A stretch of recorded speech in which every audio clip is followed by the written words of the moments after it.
Hello everyone, it's Dr. Muskan Gupta and I am back with cell biology chapter. We are continuing with our topic endomembranes system. तो हम endomembrane system की बात कर रहे थे. हमने एंडोप्लाज्मिक रेटिकुलम के बारे में पढ़ लिया था. अब हम पढ़ेंगे बाकी के जो कंपोनेंट्स हैं उसके बारे में. तो उसके बाद हम पढ़ रहे हैं गोल्जी एपरेटस के बारे में. जो गोल्जी एपरेटस है वो किसने डिस्कवर किया था? उसको डिस्कवर किया था साइंटिस्ट कैमिलियो गोल्गी ने इन 1898 के अंदर. तो ये हमको अच्छे से याद करना है क्योंकि इट इज़ एनसीईआरटी डाटा कि गोल्जी एपरेटस को किसने डिस्कवर किया था. इसको डॉक्टर जो साइंटिस्ट कैमिलियो गोल्गी थे उन्होंने डिस्कवर किया था 1898 के अंदर. ठीक है.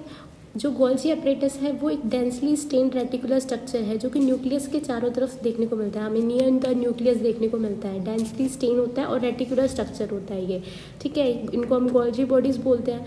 तो ये जो गोल्जी बॉडीज़ होते हैं इनको ना डिफरेंट नेम से भी प्रोनाउंस किया जाता है. जैसे कि लाइपोकोन्ड्रिया इसको क्यों कहा जाता है? क्योंकि लिपिड्स में रिच होता है. मतलब इसके अंदर जो लिपिड्स हैं वो मेजर कंपोनेंट में प्रेजेंट होता है. इस वजह से इसको लाइपोकोन्ड्रिया बोलते हैं. डिक्टियोसोम बोलते हैं इसको क्योंकि ये प्लांट के अंदर जो गोल्जी बॉडीज़ होती है उसको डिक्टियोसोम बोलते हैं. अब जो गोल्जी एपरेटस है उसको हम कहते हैं कि director of macromolecules of traffic in cell. ठीक है. या फिर इसको हम कहते हैं मिडल मैन ऑफ सेल.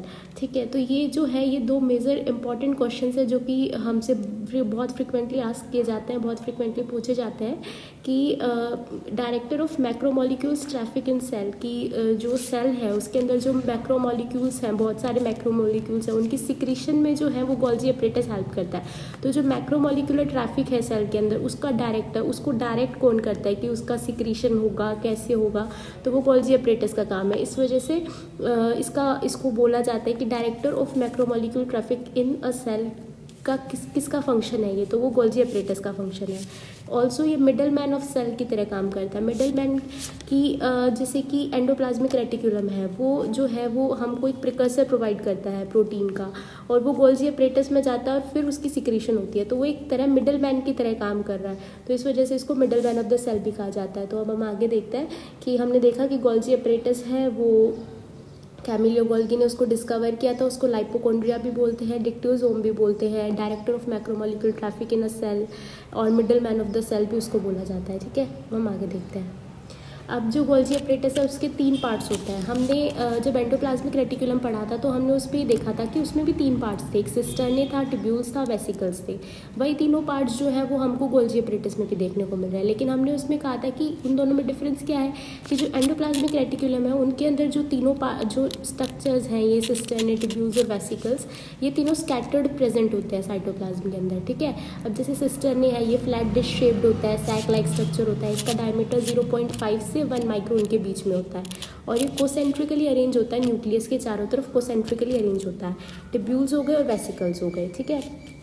अब जो गोल्जी एपरेटस होता है उसके 2 फेस होते हैं, मतलब एक सिस फेस और फॉर्मिंग फेस बोलते हैं और दूसरा हम ट्रांस फेस और मैच्योरिंग फेस बोलते हैं.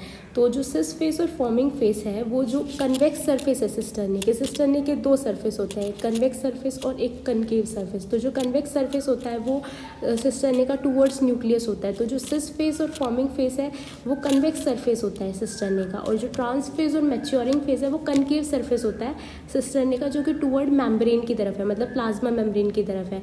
और जो सिस्टर्ने का कन्वेक्स सरफेस है वो न्यूक्लियस की तरफ है, मतलब न्यूक्लियस के चारों तरफ प्रेजेंट है. तो जो सिस्टर्ने का न्यूक्लियस वाली साइड है वो तो कन्वेक्स सरफेस हो गया और सिस फेस और फॉर्मिंग फेस, और जो कनकेव है वो मेम्ब्रेन की तरफ हो गया और वो ट्रांस फेस और मैच्योरिंग फेस हो गया. ठीक है. अब हम आगे देखते हैं. ठीक है. अब हम देखते हैं कि गोल्जी बॉडीज़ है ना उसके क्या फंक्शंस होते हैं. तो हमने गोल्जी बॉडीज़ के कंपोनेंट्स के बारे में पढ़ लिया. ठीक है. गोल्जी बॉडीज़ के जो डिफरेंट नेम्स हैं उनको हमने जस्टिफाई कर लिया कि उसको क्यों बोला जाता है. फंक्शंस जब हम पढ़ेंगे तो हमको और अच्छे से क्लियर होगा कि क्यों उसके जो नेम्स हैं वो इस तरह से हमने बोले हुए हैं. अब गोल्जी बॉडी का प्रिंसिपली जो फंक्शन होता है वो पैकेजिंग में हेल्प करता है. वो जो मटेरियल्स हैं उनकी पैकेजिंग में हेल्प करता है, और फिर वो जो पैकेज मटेरियल्स होते हैं वो इंट्रासेलुलर टारगेट्स डिलीवर्ड हो जाते हैं, या फिर वो कहाँ पे डिलीवर होने, मतलब वो डायरेक्टर की तरह काम कर रहा था कि जो हमने पैकेजिंग मटेरियल्स हैं, जो पैकेज्ड मटेरियल हैं वो या तो सेल के आउटसाइड सिक्रीट आउट हो जाएंगे या फिर इंट्रासेलुलर ही वो किसी टारगेट ऑर्गन के पास जाएंगे, टारगेट ऑर्गेनली के पास जाएंगे. तो वो डायरेक्टर की तरह काम कर रहा है उस वे में. तो ये फंक्शन क्या फंक्शन परफॉर्म करता है, पैकेजिंग मटेरियल्स, पैकेज करता है मटेरियल्स को, ठीक है। ये दूसरा क्या है कि ग्लाइकोप्रोटीन और ग्लाइकोलिपिड की फॉर्मेशन की जो इंपॉर्टेंट साइट है ये गोल्जी बॉडी होती है। लाइसोसोम की फॉर्मेशन भी यहीं पे होती है, सेल प्लेट की फॉर्मेशन भी यहीं पे होती है। तो हमने जब पहले पढ़ा था तो हमने उसमें ये देखा था कि जो सेल प्लेट है उसके अंदर जो हेमीसेलुलोज वगैरह है वो प्लांट की गोल्जी बॉडीज़ के अंदर डिक्टियोसोम के अंदर प्रोड्यूस होता है, तो वही बोल रहा है ये। अब इसका एक मेजर फंक्शन होता है सेल सिक्रीशन में, तो मैक्रोमोलिक्यूल्स की सिक्रीशन में, ये हम काफ़ी बार पहले भी बता चुके हैं। तो सेल सिक्रीशन में कैसे काम कर रहा है कि जो एंडोप्लाज्मिक रेटिकुलम है उससे जो मटेरियल पैक करना है हमको, मटेरियल जो पैक करवाना है, तो जो material to be packed in the form of vesicles की फॉर्म में वो हम एंडोप्लाज्मिक रेटिकुलम से वो जो प्रिकर्सर मॉलिक्यूल है वो आएगा, वो किससे फ्यूज़ होगा, जो गोल्जी एपरेटस है उसके सिस फेज से और फॉर्मिंग फेज से फ्यूज़ हो जाएगा।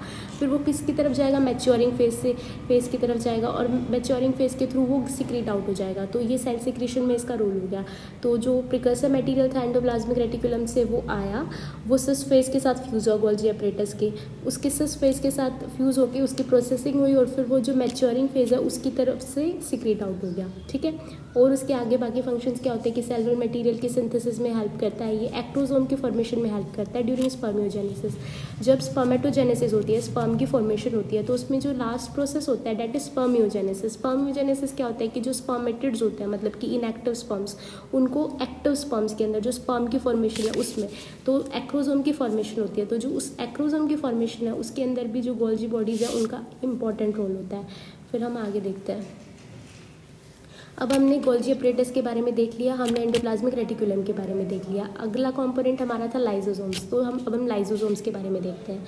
तो जो लाइसोसोम्स होते हैं ना वो हाईली पॉलीमॉर्फिक होता है। पॉलीमॉर्फिक मीन्स कि डिफरेंट, मतलब पॉली मीन्स मैनी, मॉर्फो मतलब मॉर्फोलॉजी, मतलब बहुत सारी मॉर्फोलॉजी में प्रेजेंट होते हैं। ये आरबीसी में ये एब्सेंट होते हैं और बाकी सारी एनिमल सेल्स के अंदर ही प्रेजेंट होता है। तो except RBC reported in all animal cells, ठीक है। अब जो प्लांट सेल होती है उसके अंदर सेंट्रल वैक्यूल होता है जो 90% ऑफ द सेल को वो ऑक्यूपाई करता है। जो सेंट्रल वैक्यूल है वो लाइसोसोम के फंक्शन को कॉरस्पॉन्ड करता है, मतलब कि जो प्लांट सेल है उसके अंदर central vacuole act as a lysosome. जो लाइसोसोम जो सेम फंक्शन परफॉर्म कर रहा है वो वहाँ पे सेंट्रल वैक्यूल परफॉर्म कर रही है। ऐसे ही बैक्टीरियल सेल के अंदर पेरिप्लाज्मिक स्पेस है वो कॉरस्पॉन्ड करता है लाइसोसोम के फंक्शन के, मतलब कि जो लाइसोसोम का फंक्शन है सेम जो फंक्शन पेरिप्लाज्मिक स्पेस जो है वो परफॉर्म कर रहा है इन बैक्टीरियल सेल। अब जो लाइसोसोम्स के नंबर है वो फंगस के अंदर बहुत ज़्यादा हाई होते हैं, जबकि जो हायर प्लांट्स होते हैं उनके अंदर क्योंकि वैक्यूल प्रेजेंट होता है तो जो लाइसोसोम्स हैं वो लेस फ्रिक्वेंट होते हैं, मतलब कम नंबर में प्रेजेंट होता है। फिर हम देखते हैं कि लाइसोसोम्स एक्चुअली क्या है ना, तो उसके अंदर ना लाइसोसोम्स जो होते हैं वो ऑलमोस्ट जो सारे हाइड्रोलिटिक एंजाइम्स होते हैं उसके अंदर रिच होते हैं, जैसे कि हाइड्रोलेसिस हो गया, लाइपेजेस हो गया, प्रोटीएजेस, कार्बोहाइड्रेसेस हो गया, ठीक है। तो ये जो एंजाइम्स हैं ये क्या करते हैं कि जैसे कार्बोहाइड्रेट है तो वो कार्बोहाइड्रेट को डाइजेस्ट करने में हेल्प करेगा, प्रोटीएज जो है वो प्रोटीन को डाइजेशन में हेल्प करेगा, लाइपेज लिपिड्स की हाइड्रोलेसिस हो गए, ठीक है। ये जो सारे जो एंजाइम्स हैं ये ऑप्टिमली जो एक्टिव होते हैं वो एसिडिक पीएच पे एक्टिव होते हैं, अप्रॉक्सीमेटली 5 pH के ऊपर ये एक्टिव होते हैं, ठीक है। अब हमने जब गोल्जी एपरेटस पढ़ा था तो उसमें हमने ये देखा था कि जो गोल्जी एपरेटस है उसका एक फंक्शन होता है कि वो लाइसोसोम की फॉर्मेशन में हेल्प करता है। तो ये इधर यही लिखा हुआ है कि जो membrane bound vesicular structures form by the process of packaging in the Golgi apparatus, की जो गोल्जी एपरेटस है उसका फंक्शन क्या होता है कि मटीरियल्स को पैकेज करता है। तो जो प्रोसेस है पैकेजिंग की उसके थ्रू जो गोल्जी एपरेटस है वो बनते हैं, जो लाइसोसोम्स है वो बनते हैं। तो जो लाइसोसोम्स है वो क्या है, मेम्ब्रेन बाउंड वेसिकुलर स्ट्रक्चर्स है। अब हम आगे देखते हैं, ठीक है। अब लाइसोसोम्स के क्या फंक्शन होते हैं, लाइसोसोम का फंक्शन होता है कि वो within the cell digestion में हेल्प करता है, तो इंट्रासेलुलर डाइजेशन में हेल्प करता है, एक्स्ट्रा सेलुलर डाइजेशन में हेल्प करता है और सेलुलर डाइजेशन मतलब खुद की ऑटोलिसिस में भी हेल्प करता है। अब लाइसोसोम्स के क्या टाइप्स होते हैं, एक होता है प्राइमरी लाइसोसोम्स, उसको हम कहते हैं स्टोरेज ग्रैन्यूल्स। इसके अंदर क्या है कि जो हमने अभी एंजाइम्स पढ़े थे, एसिड हाइड्रोलिसिस पढ़े थे जो कि एसिडिक पीएच के ऊपर एक्टिव थे, तो उन एंजाइम्स को स्टोर करता है ये, लेकिन ये एंजाइम्स को स्टोर करता है इन इनएक्टिव फॉर्म, ठीक है। ये न्यूली फॉर्म लाइसोसोम होते हैं, जो प्राइमरी लाइसोसोम है वो न्यूली फॉर्म लाइसोसोम है, उनको स्टोरेज ग्रैन्यूल्स भी बोलते हैं। ये जो है एंजाइम जो है एसिड हाइड्रोलिसिस उनको इनएक्टिव फॉर्म में स्टोर करते हैं।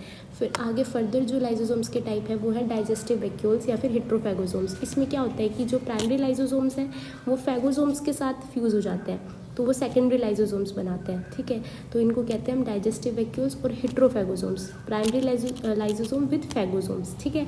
फिर तीसरा हो गया रेजिडुअल बॉडीज़। रेजिडुअल नाम से पता चल रहा है कि जो लाइजोसोम है अब उसके अंदर डाइजेशन भी हो गया, तो अब अनडाइजेस्टेड मटेरियल लेफ्ट रहेंगे, तो जो लाइजोसोम जिनके अंदर अनडाइजेस्टेड मटेरियल बच गए अब, तो उनको हम कह देते हैं रेजिडुअल बॉडीज़, ठीक है। फोर्थ इज ऑटोफेजिक लाइजोसोम्स या फिर ऑटोफैगोसोम्स, कि जो लाइजोसोम है वो खुद की सेल ऑर्गेनेली को डाइजेस्ट कर रहे हैं। तो हमने बोला था ना कि लाइजोसोम के फंक्शन में कि इंट्रासेलुलर डाइजेशन में हेल्प कर रहा है, एक्स्ट्रा सेलुलर डाइजेशन में हेल्प कर रहा है, ऑटोलिसिस में हेल्प कर रहा है। तो ऑटोलिसिस में कैसे हेल्प कर रहा है, ऑटोफेजिक लाइजोसोम्स हेल्प कर रहे हैं और ऑटोफेगोसोम्स हेल्प कर रहे हैं। कैसे कि जो खुद की सेल ऑर्गेनेलीज हैं, खुद के जो पार्ट्स हैं उनको डाइजेस्ट करने में हेल्प कर रहा है।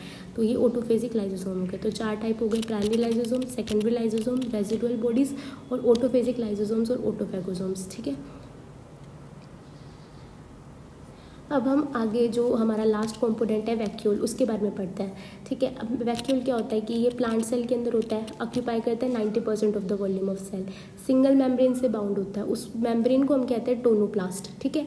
ये मेम्ब्रेन बाउंड स्पेस है, साइटोप्लाज्म के अंदर प्रेजेंट होता है। अब इसके अंदर होता क्या क्या है, वाटर प्रेजेंट होता है, सैप प्रेजेंट होता है, एक्सक्रीटरी प्रोडक्ट्स प्रेजेंट होते हैं और अदर मटेरियल जो कि सेल के लिए यूजफुल नहीं होते वो मटेरियल भी वैक्यूल के अंदर ही प्रेजेंट होते हैं। और वैक्यूल कॉरस्पॉन्ड किसके कॉरस्पॉन्ड करता है, लाइजोसोम के कॉरस्पॉन्ड करता है प्लांट सेल के अंदर, ठीक है।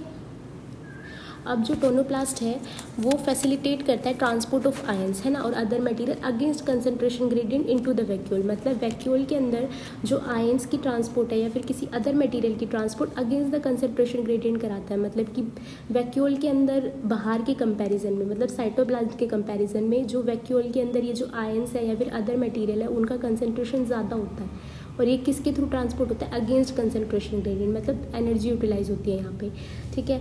अब अमीबा जो होता है उसके अंदर कॉन्ट्रैक्टाइल वैक्यूल होता है, वो किसके अंदर हेल्प करता है, वो एक्सक्रीशन के अंदर हेल्प करता है कि अनडाइजेस्टेड मटेरियल्स होते हैं उसको एक्सक्रीट आउट करता है और ऑस्मो रेगुलेशन में हेल्प करता है। अब ऑस्मो रेगुलेशन का मतलब क्या है कि सॉल्यूट की कंसंट्रेशन इनसाइड और आउटसाइड मेंटेन करके रखता है, तो वो होमो रेगुलेशन मेंटेन करता है ऑस्मो रेगुलेशन के थ्रू।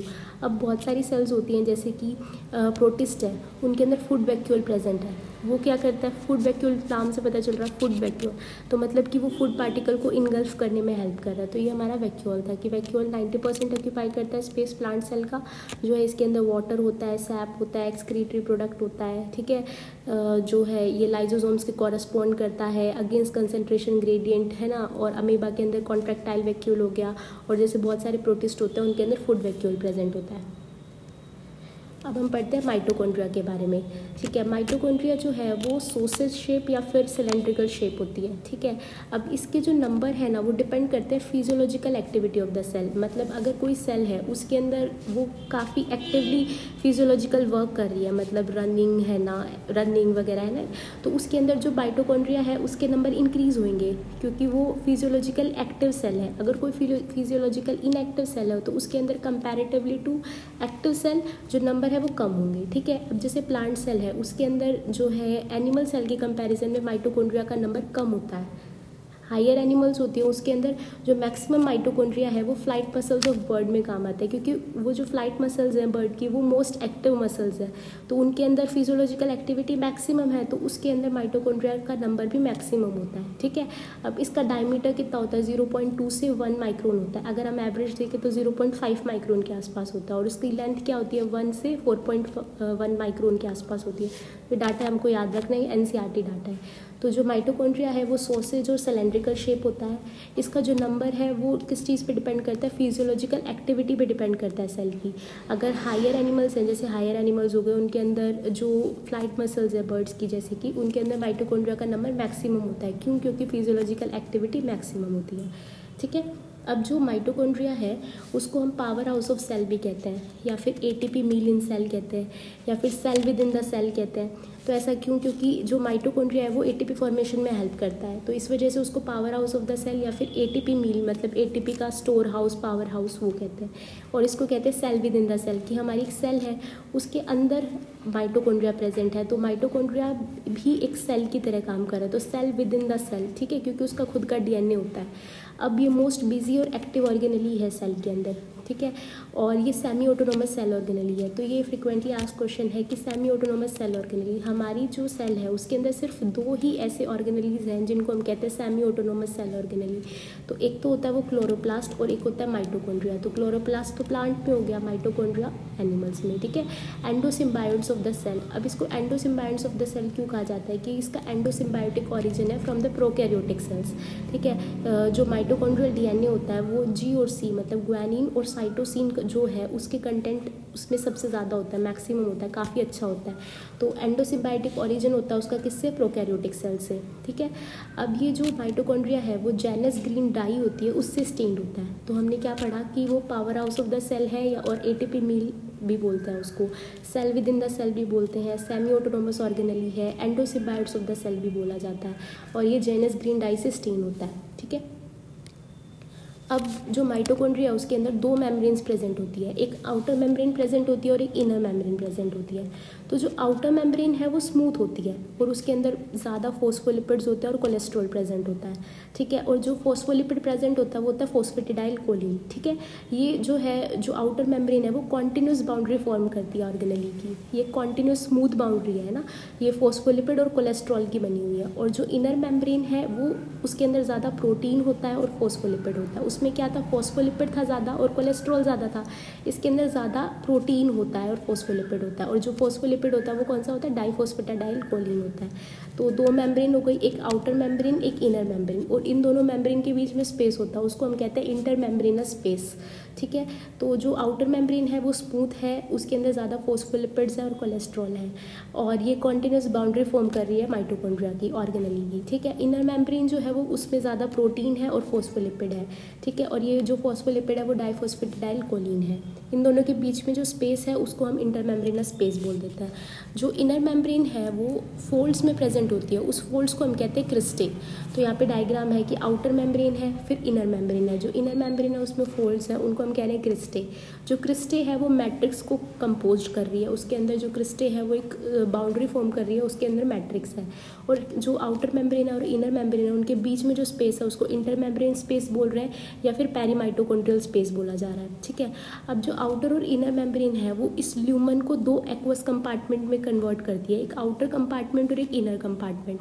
तो जो इनर कंपार्टमेंट है वो मैट्रिक्स होता है, वो इसमें जो डायग्राम था उसमें ये दिख रहा है ना कि क्रिस्टे है वो इनर मेम्ब्रेन है और वो एक जो है स्पेस बना रही है, एक्वस कंपार्टमेंट बना रही है, उसको हम कह रहे हैं इनर कंपार्टमेंट, जो कि क्या है, मैट्रिक्स है।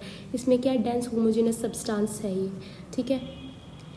अब जो एक्टिव माइटोकॉन्ड्रिया होता है, active mitochondria in the sense कि जो सेल मतलब जो सेल है जिसके अंदर फिजियोलॉजिकल एक्टिविटी बहुत ज़्यादा है उनके अंदर माइटोकॉन्ड्रिया का नंबर ज़्यादा होगा। तो इन एक्टिव माइटोकॉन्ड्रिया जो क्रिस्टे के नंबर है वो ज़्यादा होते हैं।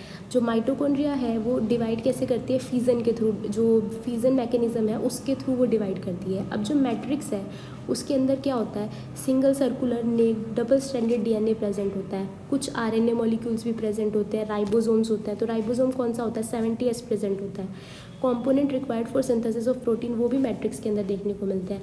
तो जो मैट्रिक्स है माइटोकॉन्ड्रिया की उसके अंदर क्या क्या देखने को मिलेगा, single circular naked double stranded DNA, RNA, ribosomes, 70S और कंपोनेंट्स जो कि प्रोटीन के सिंथेसिस के लिए रिक्वायर्ड होते हैं, ठीक है। तो ये बहुत बार क्वेश्चन पूछा जाता है कि इनमें से कौन सा कंपोनेंट मैट्रिक्स के मतलब कौन सा कंपोनेंट मैट्रिक्स के अंदर होता है और कौन सा नहीं होता है। तो आपको ऑप्शंस मिलेंगे, उस हिसाब से आपको आंसर करना है, ठीक है। अब ये जो मैट्रिक्स है वो साइट है फॉर एरोबिक रेस्पिरेशन। माइटोकॉन्ड्रिया जो है उसका फंक्शन क्या है कि वो एरोबिक रेस्पिरेशन की साइट है ना। माइटोकॉन्ड्रियल मैट्रिक्स के अंदर जो क्रैब साइकिल है उसके एंजाइम्स प्रेजेंट होते हैं। तो जो एरोबिक रेस्पिरेशन है उसकी साइट कौन सी होती है, माइटोकॉन्ड्रिया होती है, ठीक है। अब जो इनर मेम्ब्रेन है उसके अंदर क्या प्रेजेंट होते हैं, ऑक्सीजोम्स प्रेजेंट होते हैं और एलिमेंट्री पार्टिकल प्रेजेंट होते हैं, या फिर F0 एंड F1 पार्टिकल या फिर एटीपी सिंथेस। ये सारे ही जो है एटीपी सिंथेस के नेम्स हैं, मतलब ऑल्सो नोन एज। तो इनर मेम्ब्रेन के अंदर क्या होता है, ऑक्सीजोम्स प्रेजेंट होते हैं, एलिमेंट्री पार्टिकल्स बोल दीजिए या फिर F0 F1 पार्टिकल बोल दीजिए या फिर एटीपी सिंथेस बोल दीजिए। हमने ये बोला था कि जो एक्टिव सेल होती है उसके अंदर क्रिस्टे के नंबर ज़्यादा होते हैं। क्रिस्टे क्या है, इनर मेम्ब्रेन है जो कि फोल्ड्स के अंदर प्रेजेंट है। उन क्रिस्टे के अंदर क्या प्रेजेंट होते हैं, F0 F1 पार्टिकल या फिर एटीपी एटीपी सिंथेस, ऑक्सीजोन्स या फिर एलिमेंट्री पार्टिकल्स, है ना, ये प्रेजेंट होते हैं। और ये ही एक्चुअली क्या है, एटीपी की फॉर्मेशन में हेल्प कर रहे हैं। तो जिसके अंदर जितने ज़्यादा क्रिस्टे होंगे उसके अंदर उतनी ज़्यादा एटीपीज बनेंगे, क्योंकि उसके अंदर उतने ही ज़्यादा एटीपी सिंथेस प्रेजेंट होंगे। तो जो एक्टिव सेल है उसके अंदर क्रिस्टे भी ज़्यादा होते हैं और जो है ना माइटोकॉन्ड्रिया भी ज़्यादा होते हैं। अब जो हेड ऑफ ऑक्सीजोम है जो कि F1 है, वो ऑक्सीडेटिव फॉस्फोराइलेशन से कंसीडर होता है, मतलब उससे कंसर्न होता है, एसोसिएटेड होता है, ठीक है। तो ये ही जो है वो F0 F1 पार्टिकल है, इसके अंदर कॉन्फर्मेशनल चेंजेस होते हैं और एटीपी की फॉर्मेशन में हेल्प करता है ये। तो जो साइट ऑफ एरोबिक रेस्पिरेशन बोला गया है माइटोकॉन्ड्रिया को, इस वजह से ही बोला गया है। और जो क्रैब साइकिल के एंजाइम्स होते हैं वो मैट्रिक्स के अंदर प्रेजेंट होते हैं। यहाँ पे क्या है, ऑक्सीडेटिव फॉस्फोराइलेशन की जो एटीपी की फॉर्मेशन हो रही है बाय एनर्जी ऑफ ऑक्सीडेशन, है ना। इलेक्ट्रॉन ट्रांसपोर्ट चेन है, उससे रन होते हैं, उसके बाद जो इलेक्ट्रॉन है वो ऑक्सीजन के पास जाते हैं, ठीक है। फिर जो एटीपी है वो फॉर्म होता है। तो ये सारा क्या प्रोसीजर है, ऑक्सीडेटिव फॉस्फोराइलेशन। तो ये माइटोकॉन्ड्रिया का फंक्शन हो गया। So thank you.